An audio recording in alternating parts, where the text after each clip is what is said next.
Hi guys, Captain Moffat here. Today I'm going to talk about Kubo, the Two Strings, the movie I watched at 9 p.m. at the morning. And I like the movie, I enjoy it. I, for myself, give it a 10 out of 10 in animation, story, and in characters. For myself. But we're going to talk about a bit of the movie, that Kubo is a boy that lives with his mother, and I like the first scene actually. His mother actually crawled from the beach to get him, but of course I know he was a baby then. He is now, like, in the movie he was like, I think 10 years or 10 years or something.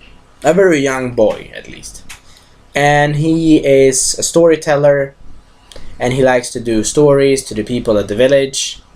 And they have a festival of the dead to celebrate their dead and such. In Japanese tradition. In the certain region he lives, of course.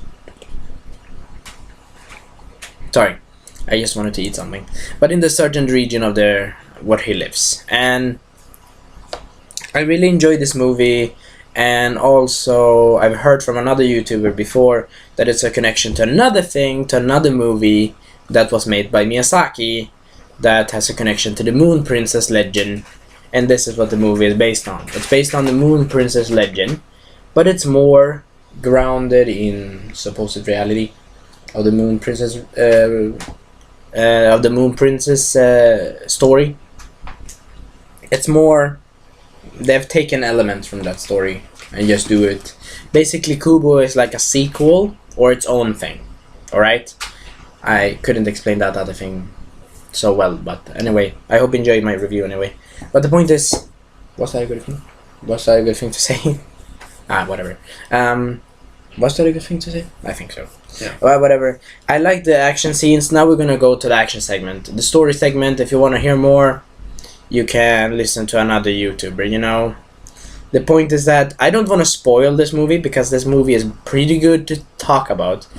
But the movie is based on basically the Princess on the Moon. A bit. And like a continuation, like I told you before. Like I said you before. Sorry, like I said you before. And it had pretty good action scenes.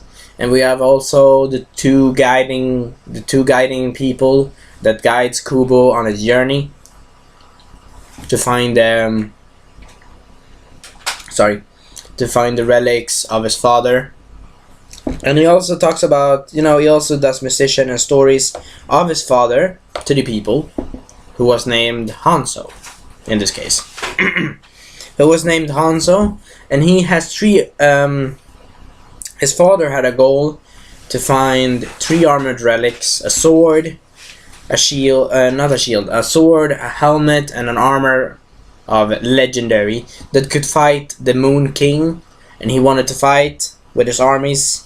And also we hear some nice stuff about his mom talks about nice stuff about his father when they were together and had him or something, I don't know. I need to remember that part, but she talks about nice stuff about his husband. And also that he was a very courageous samurai. He is a samurai. His father and Kubo in this case.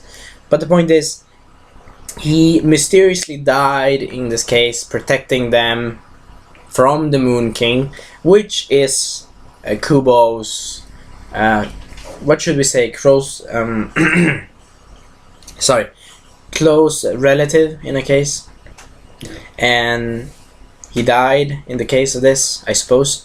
But in the movie's progression, we will discover that is not the real case, I suppose. But it has some good visuals. It had even a good yokai in this movie. It was a ginormous skeleton. I think a ginormous skeleton yokai. I don't remember what that yokai's name is, but it was pretty cool. A giant like this, giant, and has skeleton and like had swords up his head. And they defeated him, and they defeated the other obstacles, and even defeated the bad guy of the movie. But also as well, we had some good scenes with the bad guys, mom's sisters. Yes, with the bad guy's mom's sisters, talking and taunting Kubo, or more saying, come to us, we are your real family, and he's like, no, you're not. Basically conflictions. And also, she herself, our protagonist's mother, was in love with Kanso, or sorry for pronouncing that name wrong a bit. She was in love with Hanzo, and she first hated him, and like his father or her father ordered her to kill him, because they do, to defend their godly realm, if I say so. Nothing more of spoiling the movie, but the point is that the movie is very enjoyable. You should watch it yourself.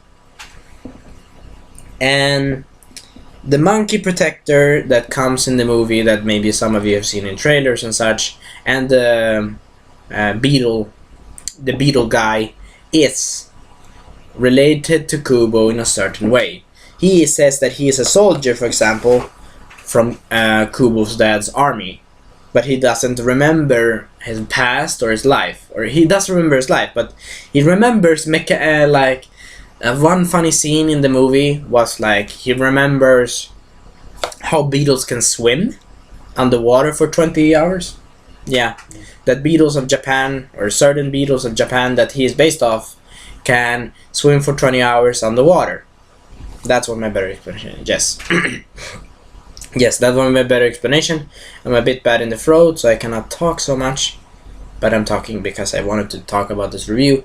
And anyway, he basically gets and saves Kubo and blah blah blah. They do the good things.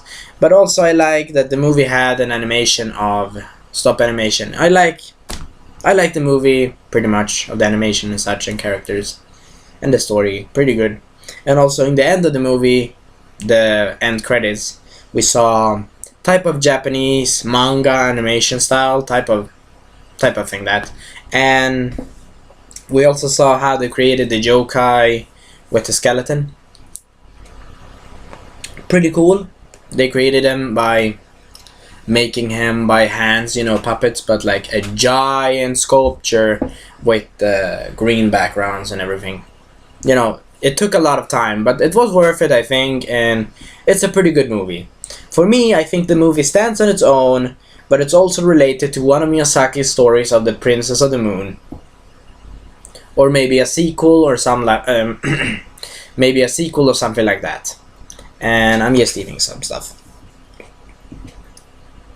But anyway, you have heard my boutiques before in the beginning of the movie, so we see you next time, and goodbye.